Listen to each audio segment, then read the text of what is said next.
Hola amigos, ¿cómo están? Espero que sigan disfrutando de este espacio maravilloso que se llama Historias de Músicos. Aquellas personas que estamos generalmente atrás, produciendo, arreglando y haciendo una tarea especial para que algunos artistas lleguen a lograr sus objetivos. Hemos tenido grandes maestros y hoy tengo uno que admiro en gran manera, el maestro Dani Rosales.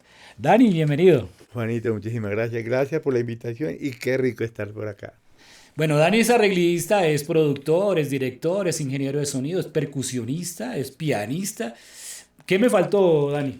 Bueno, a mí siempre me preguntan cuántos instrumentos toca. Sí, sí, Yo sí. una vez dije, voy a hacer una lista y ahora paré en el número 25. ¿Sabes? ¿Cuántos? ¿Verdad? 25, sí, 25. Así, digamos que toco 25 instrumentos. Oiga, maestro, impresionante ese número tan grande. Seguramente muchas de las canciones que usted ha escuchado, muchos de esos temas que usted ha escuchado, que ha bailado, que ha disfrutado, que ha rumbeado, el maestro es el que ha hecho el arreglo o ha grabado la percusión, el piano, o ha dirigido, ha sido el productor. Entonces, hoy vamos a empezar a conocer un poquito de esa historia. Maestro, ¿cómo fueron esos inicios? Usted supongo que empieza en el piano o me equivoco. ¿Cómo fue eso en su infancia? Bueno, nosotros somos hijos de dos padres muy amorosos. Digo nosotros porque somos tres hermanos músicos. Somos siete hermanos, tres músicos y cuatro normales. Yo siempre digo así. Empezamos la música muy jóvenes. Mi padre se dedicaba, él era promotor de música. Oh, ya. Franco Rosales se dedicaba a la promoción de la música y en nuestra casa siempre llegaban los acetatos Sí. y mi padre se encargaba de seleccionar la canción que para él iba a ser el éxito. Tenía ese oído clave para Tenía eso. ese oído clave y tenía un grupo de amigos, digamos, estamos hablando de 1970 por ahí. Entonces tenía un amigo en Medellín, otro amigo en Cali, que se hablaban por teléfono en esa época, Sí, ¿no? sí, Ya te sí. llegó el disco tal, ¿cuál marcaste? ¿Qué tal? Ajá.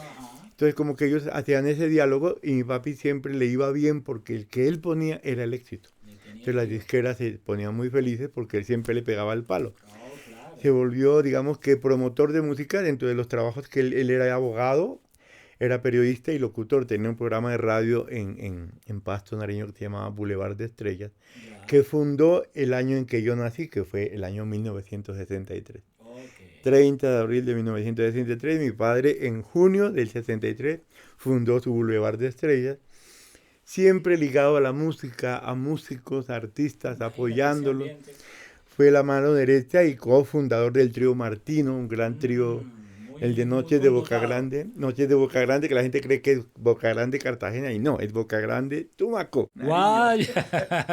Oiga, buen dato. Bueno, Sí. estamos aprendiendo hoy. Entonces, mi padre era una persona muy romántica, muy amante de la música y le daba serenatas a mi mamá, Ok.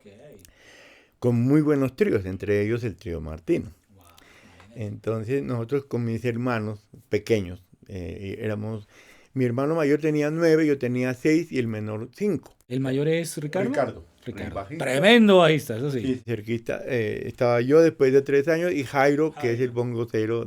Sí. Teníamos 9, 6 y 5 años, Ok, cuando ok. te cuento la historia. Entonces los de los tríos llegaban a la casa, por supuesto que lo guardientico y se Claro. tomaban, se quedaban dormidos. Y al otro día con Ricardo íbamos y abríamos esos estuches de las guitarras y del requinto. ¿Verdad? Y ese olor, Juancho, Sí. ese olor de esas guitarras, yo, o sea, yo no lo olvido nunca. Yo creo que en ese momento, cuando nosotros abrimos esos estuches, ¿Verdad? se me metió el virus de la música.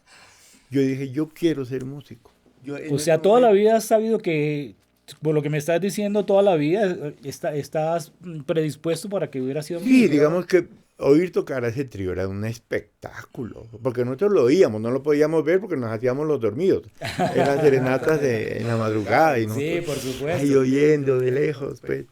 Pero ya en la madrugada se dormían todos y nosotros nos levantábamos a eso, a destapar los estuches Y ese olor de la y eso, madera. sí, o Tiene sea, un olor muy particular el instrumento. exacto, esa Sí. madera, no sé si la gente sepa que las guitarras se construyen con una madera que tiene que estar seca o sea, hay que secar la madera. La gente siempre se imagina, no, un mes, un año, no. Son 20 años mínimo. Wow. Para que den esa sonoridad que se Para que espera. den la sonoridad y para que no se deforme el instrumento. Oh, ok. Entonces, los grandes luthiers que yo conocí después en Europa, Estados Unidos, hay maderas que tienen 20, 30, 40, 50, 60 y 70 años.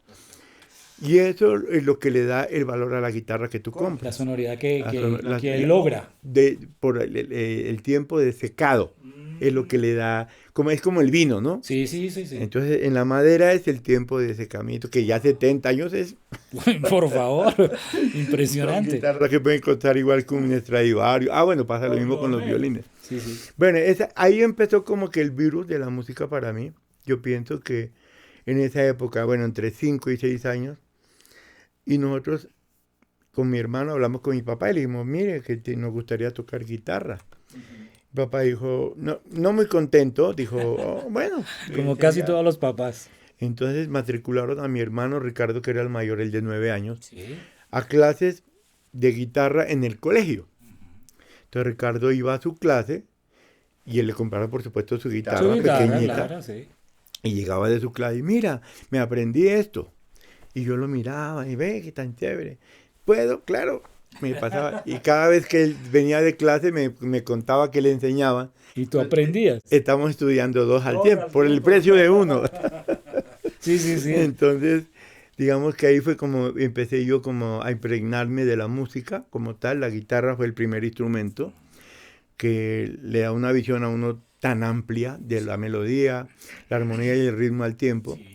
Empezamos a tocar, después ya, digamos que al año yo ya tocaba algo y Richard y yo tocábamos juntos. Tocábamos canciones de la época. Y Jairo, que era el menor, no tocaba nada. Entonces pasó el tiempo, cuando nosotros dijimos, pero a Jairo tiene que aprender a tocar. Claro, por supuesto. Entonces le dijimos, papá, no hay que comprémosle una batería.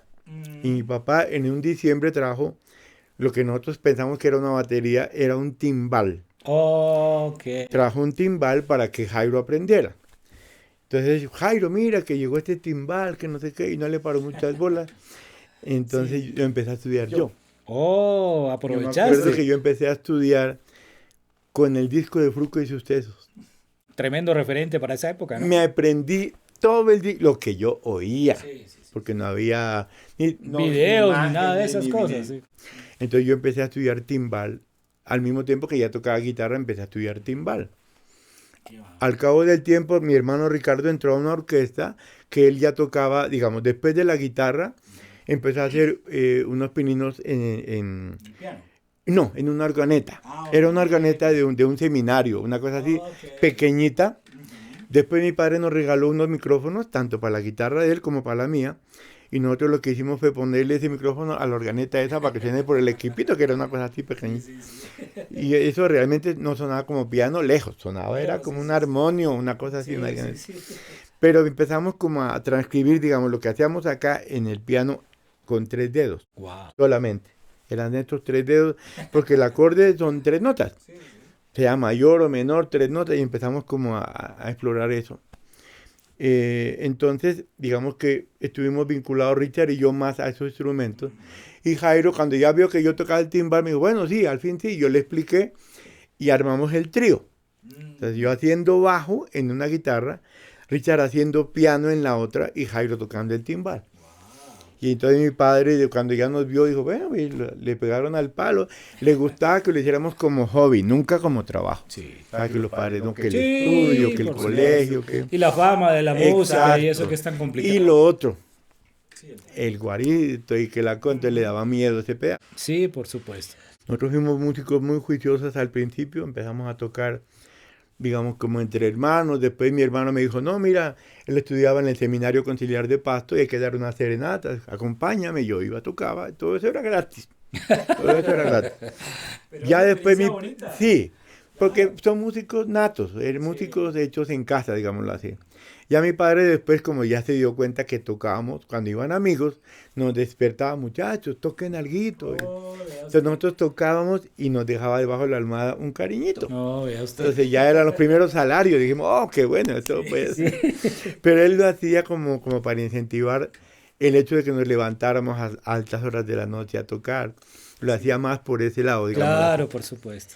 Pues, Ricardo entró a Richard y su banda, que es una orquesta de Nariño, se llamaba Richard y su banda, y mi papá le compró una organeta Yamaha, en la Yamaha de allá de Pasto, y esa organeta fue como el primer piano que hubo en la casa, y tocaba con una sola mano.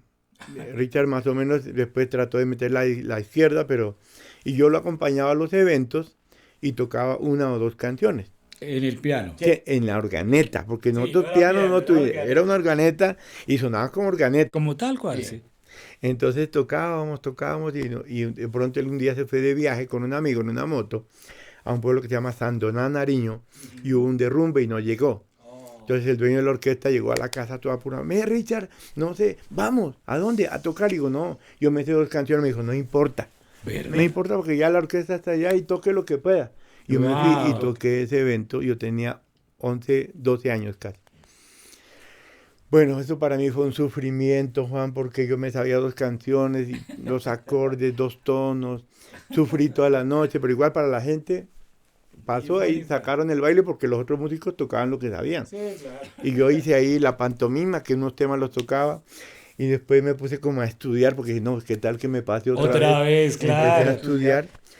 Y ya a los 12 años, digamos, tendría 12 años y medio, entré a esa orquesta porque mi hermano se retiró de la orquesta. O sea, él iba haciendo de la avanzada. Exacto, él iba adelante Avanzada, sí. y empecé yo a tocar a los 13 años con esa orquesta, con Richard y su banda. Después de Richard y su banda, me llamaron de otra orquesta que se llama La Unidad 6. Unidad 6. En Pasto, y en Richard y su banda había un amigo muy especial, que fue como, digamos, mi niñero en mi época de niño, Me imagino, por la edad que que me tenías. cuidaba porque mi papá además lo recomendaba, ¿no? Sí, Mira, claro, por el niño supuesto. se va a tocar, cuidado. Esa persona era Germán Villarreal. Wow, Germán. Aquí, Germán, vas a estar invitado en este programa también. Germán Villarreal se convirtió en mi mejor amigo en esa época, que me cuidaba, pero es mayor que yo, digamos 3 o 4 años mayor, ya me cuidaba y yo me sentía súper respaldado. Cuando a mí me llaman de la Unidad 6 a ser parte de la banda, yo le digo, con mucho gusto, pero vengo con mi amigo. Claro. Me dijeron, pero no entiendo. Sí, pues yo tengo un amigo y si viene mi amigo, yo entro. Claro. Y me traje a Germán. Me acuerdo tanto que en esa época hicimos una llavería con el maestro Hugo Ortega. Sí. Excelente. Aquí estuvo Huguito. Bueno, entonces esa llavería que éramos los 3 amigos, Germán, Hugo y Danilo, hicimos una promesa. Wow. Que cada uno le iba a poner a su hijo el nombre de los otros 2. Ve, qué Y chévere. firmamos un papel con sangre, eso de la amistad bien Wow. pura. Increíble. Y el único que cumplió fue Hugo, que lo colocó a un hijo del Germán Danilo. Sí. Y Germán no lo cumplió ni yo tampoco, pero Hugo sí lo cumplió y le debemos. Tenemos esa deuda con él. Fue una deuda de corazón, fue hecha una deuda de corazón. Y digamos que nos volvimos llaves, después Hugo entró a la Unidad 6 y seguimos trabajando, yo ya pues mejorando, ya metiendo la mano izquierda, progresando. Pero básicamente fuiste tú, O sea, o tuviste un profe, No. o tú mismo. solo. Escuchando, Eso, sintiendo, escuchando, así como aprendí con el timbal oyendo, pues con el piano porque no había referencias. Claro. La otra cosa, en Pasto no habían escuelas de piano, Claro. no había cómo estudiar. Yo me acuerdo que yo iba a la Casa de la Cultura de Nariño y la primera vez que hice un acorde en un piano de verdad, casi se me sale el corazón.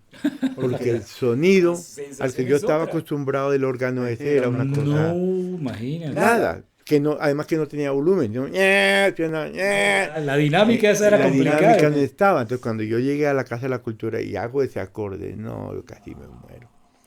Y añoraba un piano. Yo había querido un piano, pero era imposible porque los pianos que había eran esos, verticales y costaban un jugo de plata. Toda la plata del mundo. Entonces, bueno, esa fue la frustración mía, haber tocado ese piano y demorarme mucho tiempo en tener el mío, pero muchos años después. Tocaba con Richard y su banda, mi hermano se fue a viajar y siempre que él, ya la Unidad 6, y Richard volvía, porque él estudió primero medicina en Ecuador, cuando se graduó, se fue a estudiar medicina. O sea, él tenía 18 y yo 15. Claro, Entonces él claro. viajaba a estudiar y cuando volvía y oía la banda me dijo, oye, cada vez suena mejor esto, me encanta. Entonces el nivel fue subiendo, subiendo, pero yo sí tenía algunas dudas y el bajista me decía, mira, yo oigo los acordes, está bien, do mayor, do menor, sol menor, pero falta algo, me decía él. Hay algo que falta, pero no sabía decirme. Ok. Entonces yo lo que hacía era tocaba todo en fundamental, pero no le entendía lo que él me quería decir, mi oído no estaba preparado. Claro, ya entiendo. Entonces poco a poco ya oyendo otra música, digamos, empecé a oír la ponceña. Uy, imagínate, Entonces como semejante que ya, referencia. sí, entonces ya empecé como yo a hacerle caso a mi amigo, pero eso ya fue viajando. Yo me vine acá a Bogotá, Ricardo vino a estudiar acá a la universidad, a la pedagógica, y me dijo, mira, tengo una orquesta acá que se llama Los Bliston, que es un grupo de unos Excelente. estudiantes de La Salle, el Colegio La Salle. Le pusieron Los Bliston porque era la sigla de los mejores amigos. Blistons, además. Wow. Entonces yo quiero que me ayudes con esta banda, cuando te gradúes vienes y me ayudas acá. Yo hablé con el dueño y le dije que tú ibas a dirigir la banda. Porque resulta que había unos elementos que no tenían como el nivel pues, que Sí, Richard quería. que se esperaba. Cuando yo llegué a Bogotá, me gradué en el INEM de Pasto, llegué a Bogotá como a dirigir esa banda. Le digo, Richard, mira, esta banda funciona si traemos a Germán y a Hugo Ortega. Volvió y pasó de nuevo. Claro. Entonces me dijo, ¿cómo así? Le digo, sí, hacen falta esos dos, hay que traerlos como sea. Entonces volví a Pasto y le dije a Germán, mira, está pasando esto, me voy a Bogotá, ahí hay un grupo, de pronto abrimos camino por allá, yo qué Claro, sé. imagínate eso. Y me traje a Germán y a Hugo Ortega. Bueno, qué linda historia. Vamos a empezar ahora con la segunda parte donde ya el maestro nos va a contar esa experiencia tan especial de su llegada a la capital de la República y luego creo que es un paso que llega a la ciudad de Cali donde también es algo muy, muy interesante. Ya regresamos.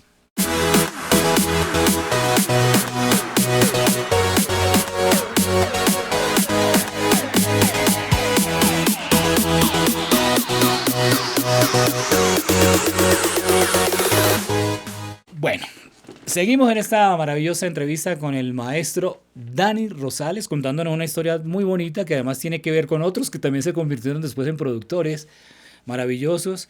Y creo que la llegada a Bogotá fue vital para la música, para todos nosotros los que ya vivíamos en Bogotá o que también venimos de provincia y llegamos a Bogotá. Qué bueno conocer estas historias tan bonitas. Yo conocí a Dani en una orquesta que se llamaba Los Leones, ya teníamos referencia a los Bliston, Ajá. porque ahí por ahí pasó Hugo el saxofonista, que también después estuvo con nosotros, que no me acuerdo el nombre, el apellido, pero este era un tremendo ¿Varón, saxofonista. tirano? Hugo ¿Castellano? No. Castellanos, Ah, ok, ok. que después llegó a donde ustedes. Y estos Bliston era una orquesta maravillosa. Y alguna vez fuiste a hacer un reemplazo a los Leones, ahí por la 13 con 47, Ah, ok, que había en el sitio. carruaje, en el carruaje. Algo así, creo que era el carruaje. Y yo me acuerdo, yo hasta ahora estaba empezando la música y cuando siento ese piano, porque yo fue a hablar con César Contreras, que Ah, él, ok. me iban a contratar, a ver si es pelado, si da la talla o no. Y cuando yo dije, no, esta es la orquesta, y yo oigo un muchachito ahí sentado tocando ese piano, y dije, wow, tremendo. Esa fue la primera vez que tuve la oportunidad de verte. Llegaste a Bogotá con ese sueño de crecer, ¿y qué pasó? Ah, bueno, yo me gradué en el 81 en el INEM de Pasto. Vine a la orquesta de los Bliston, que es la que hice referencia. Bueno, me traje a mis amigos de Pasto, a Germán, a Hugo, llegamos acá. La orquesta de los Bliston realmente era un grupo de estudiantes, ya que te cuento que hacían música como de todo un poco, porque mira que en esa época en Bogotá hacer salsa era difícil. Sí, sí. Tocaba hacer el Carmen de Bolívar, que lo tropical, que Casi todo lo de las sonoras. Exacto. Y entonces digamos que la gente estaba acostumbrada a otro tipo de música en los eventos. Nosotros queríamos hacer una orquesta de salsa porque todos éramos salteros. Hugo saltero, Germán saltero, mi hermano saltero, yo saltero. Claro. Y era un grupo sin pitos. Ya. Entonces era difícil porque nosotros no teníamos pitos. En ese momento hacíamos todo tema de vibráfono, hacíamos este tipo de salsa. Ya, sí, claro. Entonces la transición fue que le metimos 2 saxos. Dijimos, no, hay unos amigos que quieren estar, que oyeron la banda y empezamos a hacer los arreglos con Richard. Digo, empezamos porque yo le dictaba, porque yo nunca había aprendido a escribir ni nada. Yo era creativo, pero yo solamente... No tenías la técnica de orquestación de No, o armonización sea, y no todo eso. sabía escribir. Sí, sí, claro. Era total, lo mío era totalmente empírico. Yo me acuerdo que yo vine a estudiar, porque mi padre nos apoyaba, pero él quería que estudiáramos otra cosa. Yo llegué a estudiar publicidad a la Universidad Jorge Tadeo Lozano. Que es una carrera fuerte, Sí. esa carrera en esa universidad. ¿Por qué? Porque yo dije, en la publicidad hay jingles, Sí. hay creatividad. Dije yo, por ahí yo busco la manera, Y entro. dije, por ahí de alguna manera la logro. Sí. Entonces entré a estudiar publicidad y Richard ya había hecho lo de medicina en el Ecuador, lo de la pedagógica, y le dijo a mi papá, yo también. Nos metimos los dos a estudiar al mismo semestre, siendo la diferencia de edad publicidad. Entonces era entre los Bliston y la universidad. Ensayos, la universidad. Pero nosotros ensayábamos, pero no tocábamos. Lo único que había era como un bar que había... se llamaba No La había, Pista. no había mucho trabajo. No, tocábamos en un bar de vez en cuando que se llamaba La Pista en Santa Isabel.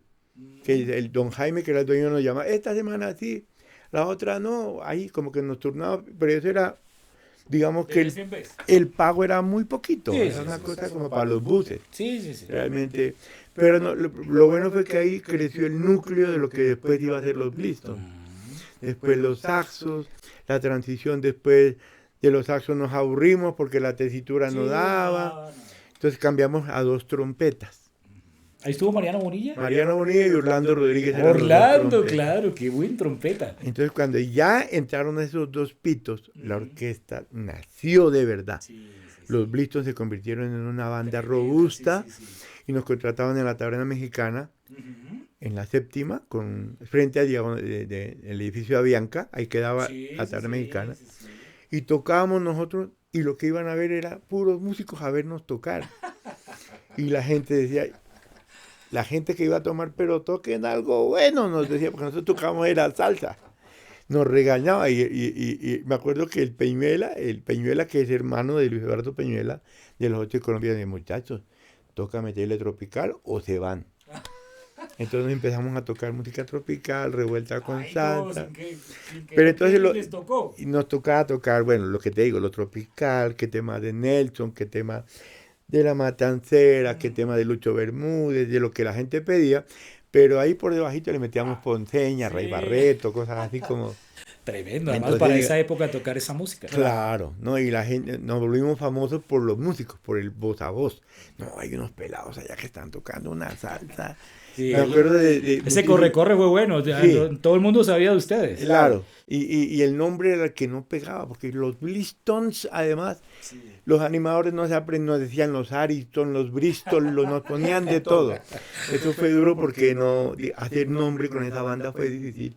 Sin embargo, me acuerdo muchísimo que Berta Quintero, Oh, la percusionista. la percusionista y gestora cultural, ¿no? Sí, gestora cultural. Ella como que nos vio un día y dijo, muchachos, no, vamos a hacer una cosa, como una especie de festival, no era salsa al parque aún, vamos a hacer una especie de festival y quisiera que ustedes participen, me gustaría que participen.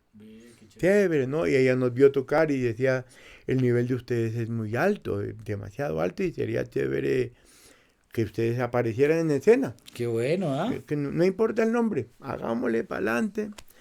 Me acuerdo tanto, Juancho, que en ese festival vino la orquesta original de Manzanillo. Bueno, vinieron unas orquestas de Cuba y por primera vez estaba Guayacán acá. Oh, sí. Alternamos Guayacán y los Bliston en ese festival. Sí. Bueno, nosotros nos subimos y hicimos lo que estábamos acostumbrados a hacer. Tal cual, nos bajamos, todo el mundo chévere. Subió Guayacán. Después hicimos como una charla con los cubanos, hubo un encuentro. Bueno, la cosa es que la anécdota de eso es tan chévere porque resulta que, contado por los mismos músicos de Guayacán, John Lozano, que era el cantante principal, Sí, me acuerdo. me dice, ve, después de años, me dice, ¿te acordás esa vez que nos dieron esa limpia Guayacán allá en el Colón? Yo, ¿cómo así? Me dice, no, si Alexis nos cogió y nos pegó una levantada. ¿Qué va? Si es que se toca, mire, Así es que Vea usted. y nosotros, ni idea. Después me lo contó Richie Valdés, William Valdés, Julio Valdés. ¿Verdad? Dijo, sí, tal cual. Ustedes nos dejaron calladitos. Entonces, pero nosotros no, en ese momento no lo supimos. Nos enteramos muchísimos años después. Después, sí. Pero mira que los Bliston marcó una época fuerte en Bogotá. Me acuerdo muchísimo de César Vilar, que yo soy muy amigo de César. Él era el guitarrista de los Alfa 8, arreglista, además tiene un oído. Sí, Y tremendo. él siempre que nos amplificaba, Juancho salía con una sonrisa oreja a oreja. Decía, muchachos, esta es la música, esto es música. Y me convertí en un gran amigo de él porque muchas veces le ayudé en sus cosas de sonido cuando ya te hizo sonidista. Yo igual seguí estudiando más instrumentos cada vez más. Sí, claro. Bongo, timbal, conga, piano, bajo. Y en el colegio aprendí a tocar bandola, tiple. Y con los amigos del colegio, charango. O sea, entonces ya empecé con las cuerdas. Yo tenía como que le dedicaba un tiempo a cada cosa. Y cuando pasó el tiempo, yo entré, digamos que como a la orquesta importante a la que yo entré fue la Máxima de Mañungo, que era una big band, una orquesta grande donde hice una gran amistad con Charlie Cardona, donde nos hicimos muy amigos y le di las pautas para cantar salsa. Él me decía, maestro, yo quiero cantar salsa. Yo veo que ustedes hablan de salsa, yo quiero cantar salsa. Y un peladito. Sí, peladito. Sí. ¿Cómo hago? Le digo, mira, te tengo la solución. Venga con nosotros. No, le di un cassette de 90 minutos. Apréndete esto de arriba a abajo. Y volvemos a hablar. Me dijo, ¿de verdad, maestro? Le digo, sí. Bueno, me faltó contar que yo tenía una escuela de música, yo enseñaba percusión, como ya tenía alumnos de percusión, digamos Juan Carlos Chávez, que es un gran percusionista, John Jaramillo, que es baterista, mucha gente, Manuel, Mañe 1, Mañe 2, mucha gente estudió conmigo, porque yo, aparte de que aprender, tenía como esa capacidad de enseñar también. Me gustaba mucho enseñar, sí. Entonces mira que lo de Charlie fue lindo porque Charlie fue llegando al cabo del tiempo, me dice, maestro, ya. ¿Cómo así? Ya, me aprendí. Nos fuimos a una gira con la Máxima a la costa, no se me olvida nunca. Y bueno, yo ponía el cassette, bueno, Charlie, y arrancaba Charlie. Sucedió en la arena y ciego de pasión entregué tu amor a aquella doncella. Yo, miércoles, bien, Charlie, va muy bien. Yo me acuerdo que Charlie en ese momento le picó la salsa. Porque él cantaba tropical. De hecho, grabó con el grupo Clase música tropical. Con el que era el grupo Clase, grabó un tema tropical. Y yo pensé que se iba a enfocar por allá, pero no, a él le gustaba ver a la salsa. Ya después, digamos, de eso, entré a los 8 de Colombia, que don Luis Eduardo Peñuela, sí, esa orquesta en ese momento marcó una diferencia porque grabamos un merengue que fue insignia en Sudamérica. Se llamaba Dame tu querer. Dame tu querer, que eso es un arreglo del maestro Gustavo Castelar. Yo grabé el piano, se lo grabamos en Ingesón, en la 21. 21 con... Exacto. Tengo una experiencia contigo ahí, ya te la cuento, esto te la cuento. Entonces yo conocí a José Useche, el ingeniero de allá, a Chacho, que era el que hacía las ediciones. Bueno, yo ya había tenido un encuentro con Willy Salcedo. Y Willy Salcedo también una vez cogió los Bliston y nos puso a tocar un evento. Le puso Willy Salcedo su orquesta, sí. Pero éramos los Bliston tocando. Sí. Pero lo bueno de haber conocido a Willy fue que fue mi profesor de producción. Sí. Él fue la primera persona que me metió a un estudio de verdad a grabar. Bueno, Fernando Martínez, el loco Fernando, ya me había llevado a Suramericana. Es más, hicimos una canción con los Blistons. Que de esos sellos que habían antes que no eran tan de Suramericana, una cosa así. Sí. Y hicimos una canción con los Bliston. Y después, digamos que ya conocí a Ucete en Gesón, después ya conocí a Willy. Y nos volvimos con Ricardo y Willy y yo, gestores de un poco de banda. Empezamos a grabar en Sony Music, ahora era CBS y éramos los tres. Las canciones las hacíamos los tres. Willy, el metrónomo, Richard en el bajo y yo en el piano de cola, maestro, por fin. No, cuando yo grababa en ese piano de Sony, sentía que me erizaba así como aquella que se eriza viendo a los artistas. Yo me erizaba de la punta de la cabeza a la punta del pie, hermano. Sentir ese sonido de piano es una cosa loca. Maestro, una vez, la primera vez que yo entré, esto es rápido, lo voy a contar, porque es una anécdota con usted. Además, le agradezco mucho. ese día yo entré a... Ustedes habían hecho un arreglo para Jimena. Ajá. No sé si te acuerdes. Jimena. Ellos que era con Contreras, tal Con vez. Contreras tenían algo que ver ahí. Y además nosotros la acompañamos después. Y claro, nosotros, la fiebre yo no había conocido un estudio de grabación. Ajá. Nunca. Y ese día entré yo, un pelado de 16, 17 años, que estaba en mi proceso de saxofón. Y entré y yo, eso, el cielo. Eso es algo celestial para uno, el lugar. Y estabas tú y tu hermano dirigiendo. Y yo, ay, y estaba con Silverio Ramírez, no sé si tú te Ajá. acuerdas de él. Y nos sentamos ahí en una esquinita así los dos a mirar cómo grababan. Y estaba grabando el trompeta, creo que el Lobo también estaban ahí. Y empezaron a grabar y de pronto se llenó de mucha gente. Y en ese momento tú dijiste, no, no, no, no, hay mucha gente aquí, no, no, hagan el favor para afuera. Nos sacaron a todos. Entonces, pero yo no me sentí mal, yo me salí y desde la puerta yo miraba así. Pero ese fue el momento que hizo clic en mi vida. Ajá. Entonces yo dije, ve, algún día que me encuentre al maestro Dani le voy a decir que me sacó de un estudio. Pero gracias a que me sacó de un estudio, yo entré al estudio después. Ah, qué Me bueno. preparé, busqué la manera, hice la tarea hasta donde se pudo y terminé en un estudio. Entonces, un día me acostaba en el estudio y decía, "Oye, un día me sacaron de un estudio y ahora yo vivo dentro de un estudio". Claro que Entonces chévere. fue una experiencia muy No, y este bonita. estudio es muy bonito. Este estudio es un estudio muy bonito. Chévere, Sí, este estudio me parece que es una cosa, es un sueño que uno siempre quiso, tener como un sí. estudio. Yo lo logré con el tiempo, pero en esa época para mí pisar en los estudios era lo máximo. No, es que no había caso. Claro, o sea, y tuve la oportunidad pues de pisar estudios en México, en Inglaterra, en Francia.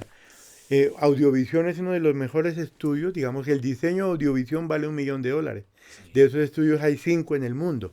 La gente tiene que saber eso, ese estudio es un estudio, Desde la 170 con Sevilla. sí, ese es un gran estudio, o sea, el solo diseño vale $1.000.000, imagínate. Bueno, qué linda esta historia. Seguimos ahora porque queremos conocer todos ya supimos algo de la trayectoria en Bogotá y ahora vamos a conocer todos los éxitos, los lugares por donde ha paseado el maestro, todos sus grandes logros, y que es la tarea que nos queda para que ustedes conozcan toda la obra que ha hecho el maestro Dani Rosales.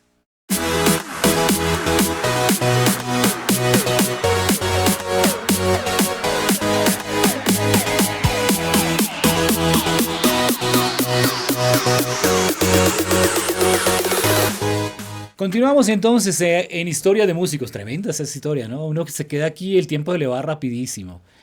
Un día, yo también tengo otra anécdota con el maestro porque considero que no solo es un gran músico, sino es un gran ser humano. Alguna vez yo estaba haciendo unos arreglos, estábamos en el estudio de Casablanca, donde el maestro era ingeniero, tocaba conga, percusión, de todo, él hacía parte. Y él vio que yo estaba haciendo algunos arreglos y lógicamente notaste que habían algunas falencias. Y lo que más me impactó ese día fue que me llevaste al piano. Venga, venga, Juan. Mires, tú lo hiciste así, pero deberías hacerlo así, te sonaría así. Una clase magistral me diste ahí. Gracias, maestro. Qué bueno. Para mí fue algo bien bonito y sobre todo ver que alguien con tanto talento y con tantas condiciones te quiera aportar. Entonces, para mí también es un recuerdo muy lindo. Después te vi en televisión en todo lado con grandes orquestas. Creo que te fuiste para Cali, hiciste parte de Nietzsche. En fin, cuéntanos todo un poco acerca de esa historia tan bonita. Bueno, mira, yo estando aquí en Bogotá, en los Hoteles Colombia, eh, digamos que viví muchas cosas importantes en los estudios, me hice muy buenos amigos, Sí. los que yo los veía cuando recién llegué a la capital. Yo me acuerdo que yo pasaba, en la Tadeo queda en la cuarta con 23, Sí. y yo me iba hasta las 19 a coger la buseta. Yo me acuerdo tanto, Juan, de pasar por el Café Windsor, Uy, por sí. el lado norte del Café Windsor, Sí. y ver uno a Tarry, a Pantera, a Osamendi, a Washington. Para mí, verlos a ellos era como pararme en Nueva York y ver a Will Colón, ¿sí me entiendes? Para mí en ese momento era eso, porque ellos eran los duros de la Sin salsa duda, y de la música. ¿no? Pantera, o sea, todos ellos eran para mí íconos. El maestro Papasalá. Sí, o sea, ellos se la pasaban ahí porque estaba el estudio de grabación cerca, el café donde ellos jugaban billar y donde cobraban lo de los bailes ahí Sí, sí, cerca. sí. Entonces, digamos que eso me marcó muchísimo y me dieron ganas de grabar. Y una de las personas que me incentivó a mí a ser arreglista fue Pantera. Porque yo fui a hacer un reemplazo a Ramón Antigua, al maestro Jorge Guarín. Me acuerdo tanto que yo no tenía piano y yo ya había hecho un 3 en mi casa. Yo le dije, no, pues yo tengo un 3. Piquero, yo voy con el 3. ¿Cómo se te ocurre? No tiene que ser un piano. Yo ya estaba explorando por el 3, yo estaba en la búsqueda del 3 como tal. Pero gracias a que yo fui a la casa de Gustavo Pantera y voy entrando a su casa y abro y encuentro partituras en el piso, en el sofá, en la mesa del comedor. ¡Guau! Dije, no, yo quiero ser esto. Yo quiero ser un arreglista. Tengo que hacer algo para ser arreglista, porque yo tocaba y todo era empírico. Y estando en la Tadeo, estaba yo en la Tadeo estudiando, cuando veo una afiche que dice curso de música en los Andes. Miércoles, yo me fui de una para allá.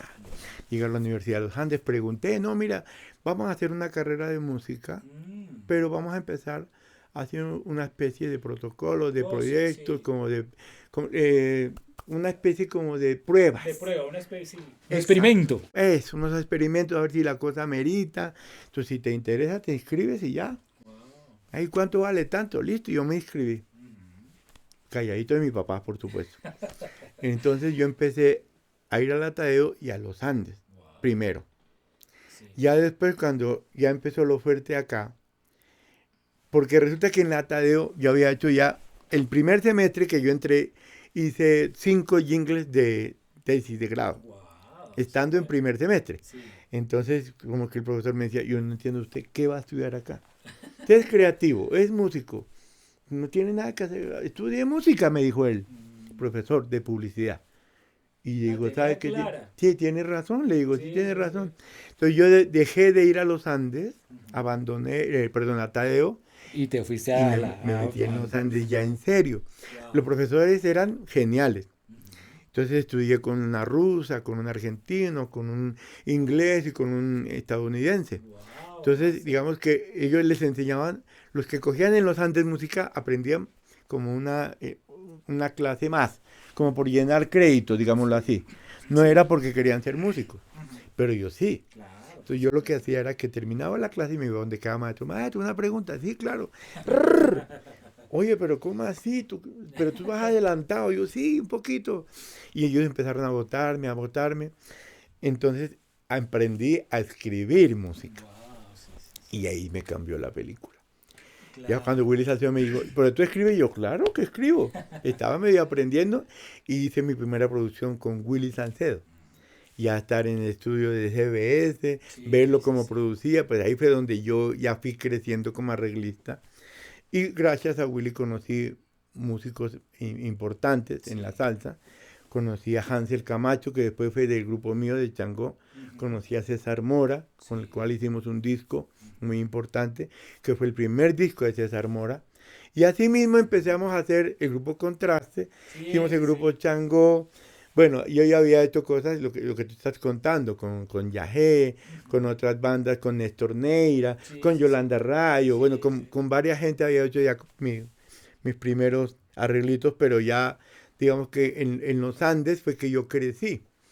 ¿Cómo crecí? Resulta que un amigo de los Andes me dice, maestro, mire, yo me inscribí a una cosa de música que se llama Berklee por correspondencia, pero no entiendo nada. Muéstrame, le digo yo. Cuando veo las tareas y le digo, yo las hago. Listo. Hacíamos las tareas y las enviaba él. Juan Blanco se llamaba. Él enviaba las tareas, volvía, me mandaron esto y yo las hacía. Entonces estudié en la Tadeo y en Berklee, por correspondencia con otro nombre, imagínate. Entonces yo me volví, imagínate, en 2 años y medio ya era un arreglista con armonía de Berklee. O sea, claro, entonces ya empecé a arreglar pues a otro nivel, digámoslo así. Estando yo en los Hechos de Colombia, tuve un problema con una novia, con mi novia, con el amor de mi vida, le digo yo. Novia, sí. Una tusa, brother. Entonces dije, no, yo empecé a sentirme mal y me llama un día Tarry Garcés. Él había estado conmigo en los Hechos de Colombia. Sí. En los Hechos de Colombia yo cogí una lectura, Juan. Brava. bravísima. Porque era de las orquestas insignias, que tocaba de todo. Y montábamos 5 canciones a la semana, todas las semanas. Y era tocar el tema de arriba abajo. Y el que leyó, leyó, y el que no se quedó, es más, hacíamos a puerta, el que se equivoque gasta pola para todo. Sí, Y cogimos un nivel de lectura altísimo. Claro. Con los José de Colombia yo toqué todo el merengue en mi vida primero. Aprendí a leer mucho. Juancho escribía muy bien. Sí. Y otro arreglista que le arreglaba los tupamaros, los papeles eran tan claros que era, para mí fue un entrenamiento de lectura, digámoslo así, muy bueno. Qué bueno. Y de escritura, lectura, escritura. Entonces como que fui creciendo y cuando Tarry me llama, yo estaba en plena tusa, me dice, ¿quieres entrar a Nietzsche? Digo, ¿yo qué hay que hacer? Me dice, venir mañana. Yo, mañana voy. O sea, irte ese mismo día para Cali. Yo cogí mi maleta, mi piano y me fui para Cali. Como tenía el problema con mi novia que había terminado, yo dije, no, ¿yo qué hago acá en Bogotá? Me voy. Y si es entrar a una orquesta de esas, pues chévere. Sí. Yo me fui para allá. Recuerdo mucho que yo llegué y a las 2 horas ya estaban todos los músicos de Nietzsche en esa casa, así, esperándome que yo llegara. Yo ¿Verdad? puse mi piano, me pasaron los papeles que los escribía Edgar Espinosa. El trompeta. No, Edgar es cantante y saxofonista. Ay, sí, Fabio sí, es el sí, trompeta, sí, sí, el ya, hermano. sí, sí. Sí, Bueno, señor. los papeles de Edgar, intachables. Entonces Fabio me dice, bueno, maestro, no sé si usted sepa, nosotros las rutinas normales son 3 ensayos semanales. Ellos venían con la rutina que Jairo ya les había impuesto. Sí, Yo en ese momento dije, él está encargado porque Jairo no está. sí. En ningún momento me imaginé que Jairo ya no estaba. Entonces yo me senté, entonces los papeles, vamos a ensayar estos 12 temas. Listo. Entonces, si quiere veamos 4 hoy, 4 mañana y 4. Y le dice Tarry, un momentico, Fabio. Tú no sabes la lectura que tiene este man. 1. Y 2, a él le gusta el grupo Nietzsche. Wow. Démosle una vez todo. Bueno, pues si tú lo dices, hagámosle. Arrancamos a ensayar. No, eso, hermano. Ya íbamos en el 9º tema y dice Fabio, no, ¿sabe qué? Media de aguardiente blanco. Y celebramos mientras a esa banda que era el grupo Nietzsche. Yo viajé a Europa con ese grupo.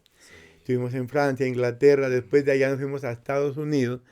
Yo había estado en Estados Unidos con los 8 de Colombia y la diferencia era atroz. Allá no los conocía nadie, pero cuando fui con ellos estaba Isidro Infante, Mangual, Tito Nieves esperándolos en el aeropuerto.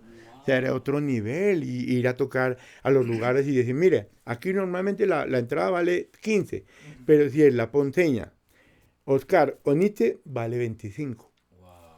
Y tocamos en varios de esos lugares y para mí eso fue una locura porque codearme con los duros, ¿me entiendes? Y con esa banda, máximo, sí. y esa banda que sonaba, impecable, bro. Yo vi unos videos por ahí una vez en Buenaventura, Ajá, que estaban tocando en Buenaventura y estaba Héctor Viveros. claro. Estabas tú, estaba Espinosa, de los que Sí. me acuerdo, Osvaldo también. Osvaldo que es el único que queda en Nietzsche hasta ahora. Sí, exacto. Y ahí estabas tú, yo, qué Exacto. chévere, hermano. A mí ese video me encantó de poderlo haber visto. Cuando yo llegué de la gira, allá a Cali otra vez, es que ya descubro que eran los disidentes de Nietzsche.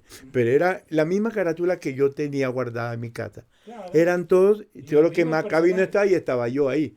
Y entró Moncho otra vez, porque Moncho Moncho ya había Santana. salido. Sí. Moncho hace la gira con nosotros y se queda en Nueva York. Entonces yo llego y produzco el primer disco de la Orquesta Internacional Los Nietzsche, Sí. Wow. donde después meto a Gustavo Rodríguez a la banda. Ve, de Imagínate. razón la buena relación que tienes Sí, con sí, él. claro. Ahí, cuando yo ya meto a Gustavo a Los Nietzsche, yo me devuelvo porque me hacen una propuesta de trabajo en la Sony. Entonces me vengo para que acá. fueras productor. Sí, para que fuera productor acá. Entonces, mientras viví en Cali, produje 12 bandas caleñas. Wow. Y todas pegaron. ¿Cuáles, La maestro? Fórmula 8, Sí, la me acuerdo. Octava Dimensión, Sí. la Gran Banda Caleña, Son de Azúcar, Son de Uterpe, Grupo Ventú. Sí. Bueno, es que Todo lo que es la salsa caleña. exacto. Y yo hice Wow. todas esas producciones y todos pegaban y viajaban. Entonces yo me volví famoso porque el que me hizo famoso fue Albóndiga. Sí. Albóndiga que era el de Nietzsche, trombonista de porque Nietzsche. quedó solamente en Nietzsche, Jairo Varela, Albóndiga, Tito Nieves y Jairo. Ujú. Mientras nosotros hacíamos la gira, ellos se fueron a Estados Unidos Sí. y grabaron el disco. Nosotros No, grabamos sí, sí, el sí. disco de los Nietzsche que se llamaba Tocando Madera y el de ellos se llamaba Tapando Tapando el el Hueco, hueco, sí, que yo era me el acuerdo. hueco que hicieron los 10 Que músicos salieron. que se salieron. Sí, señor. Igual Jairo hizo otro camino, hizo otra música, Sí. ellos hicieron su música, pero gracias a que Albóndiga grabó conmigo con la Fórmula 8, a él lo llamaba mucho para hacer arreglos. Ve, yo no puedo, pero llamate a Dani. Entonces él me Wow. botó muchísimo trabajo. Entonces, digamos, yo hice la orquesta de la Sabrosura, gracias a la Sabrosura. Una de las arreglos míos entró a la Billboard. Un tema que Bueno. dice como tu amante o tu Sí. amigo. Eso Esa es canción me trajo. clasicazo. Exacto. Bueno, los temas que hice con el grupo Tiangó, Pretenciosa, que lo grabó Hansel Camacho, lo que Sí. hicimos con César Mora, lo que hicimos con la orquesta del maestro Soto, el grupo Contraste. No, no, no, Contraste. ya no te Quiere. quiere. Lo que hice Todos esos con, son arreglos tuyos. sí, eso lo hicimos con mi hermano y con lo que hice con Willy Salcedo, él mismo Manjoma, hermano de Wilson Manjoma que acaba Sí. de morir. Yo no quiero bailar Uy, qué separado, lo sabroso. que no quiero bailar son pegaditos. Pegadito. Bueno, Sí, todo eso. muchos arreglos para bandas de Cali, de Bogotá. Entonces digamos que entre bandas de Cali, Bogotá y de por fuera, por ahí unas 100 bandas tal vez producidas. Uy, maestro. Y de Ajá. igual manera también ya después llega el tiempo en que de algo que, un fenómeno que empezó a pasar hace un par de años atrás, y era que no traían banda los artistas internacionales y ustedes armaban la banda Ah, sí, acá. sí, claro. Y me imagino que tocaste con los que quisiste. Este proceso fue chévere, se lo inició un empresario que se llama Pinocho, Carlos Ballesteros, Ujú. que él montó una banda base. Digamos, venía Mariano Cívico y lo acompañaba. David Pavón lo acompañaba. Andy Montañez lo acompañaba. Tito Rojas, Tito Nieves, o Te sea, cansaste de todos. acompañar a A Raimundo y todos, todo el maestra, a mundo. todos. Lo que sí me pasó fue que, digamos, Henry Fiol siempre me pide. Ella y Santiago, no, tiene que estar Dani ahí, porque se Sí. sienten cómodos conmigo. Yo con Henry Fiol y Eddie Santiago toco desde el 94 y Wow. siempre que vienen los acompaño. Y Sí. cuando puedo viajando también. Ujú. Entonces con Henry yo he tocado piano, bajo, tres, conga. Me ha tocado porque a veces me llaman y en el lugar donde está no hay tresista, entonces yo cojo el tres. Ujú. O el conguero está regular, entonces yo busco un pianista y toco la conga. O sea, he podido hacer como eso. He tocado la batería con Richie Ray, Bobby Cruz, el Wow. timbal con Andy Montañez, el tres cubano con Cheo Andújar, Larry Harlow, Ismael Miranda. O sea, no es que toque, sino con quién lo he tocado. Eso ha sido un privilegio para mí también. Oiga, impresionante. Gracias a Dios por permitirnos conocer toda esta maravillosa historia. Mire que yo que lo conozco hace tantos años a Dani, no conocía todo esta gran trayectoria tan maravillosa. Dani, para despedirnos, ¿qué crees que te falta por hacer y cómo ves el fenómeno de la música hoy en día, aquí, sobre todo en Bogotá? Bueno, ¿qué me falta por hacer? Lo que estoy haciendo ahorita es música para cine y televisión. Sí, es un No muy chévere. solamente hacer la música, sino ahora estoy escribiendo. Estoy escribiendo un par de libretos, uno para Netflix y otro para Amazon, porque lo mío también ha ido ligado a la escritura. No solo componer, tengo un par de libros que no he Guión, publicado. pero haciendo guiones. Guiones, ¿sí? Ok. Digamos libros. Es que uno lo tiene que mirar Historias. como si fueran libros. Sí, Ok, digamos. listo. De Se acuerdo. hace ahora un libro y ya la persona ve cómo lo hace. Se hace una película o hace una serie o lo que sea. Digamos que Impresionante. Charlie Barret, que fue un maestro mío de los Andes, me dijo, mira, la graduación de un músico es hacer música para cine y televisión. Afortunadamente lo he podido hacer, hice la serie de Celia, hice la Paquita la del Barrio, hice la Gloria de Lucho, bueno, Bailando con las Estrellas, mucha música para cine y televisión, para Centroamérica, para Estados Unidos. Excelente, maestro. Sigo haciendo eso, digamos que la reflexión mía es que la música es universal y que no hay que perder la fe, que de Sí. todo modo ahorita tenemos unas plataformas tan sencillas, ya no hay que hacer el lobby de la disquera ni eso, Sí, sino como pasaban los tiempos es de antes. tener confianza en lo que tú haces, hacerlo con amor, con pasión, con entrega. Sí, Que la música da dinero, Pancho. sí, sí. Digo, yo no me considero millonario, ni mucho menos, pero yo tengo mi estudio de grabación, mi catálogo, tengo un predio en Estados Unidos, o sea, he hecho cosas gracias a la disciplina Pero en eso estamos claros. La disciplina es vital. vital. Sí. Y la otra, creer en lo que uno hace. Definitivamente, la música está pasando por, digamos que lo que pasó con el reggaetón y eso tenía que pasar. Por algo pasó la pandemia, pero salgamos de esto, sigamos creyendo en nosotros, sigamos haciendo música con amor y con pasión. Sin duda. Oiga, qué historia tan apasionante. Gracias por acompañarnos. Esto es Historia de Músicos.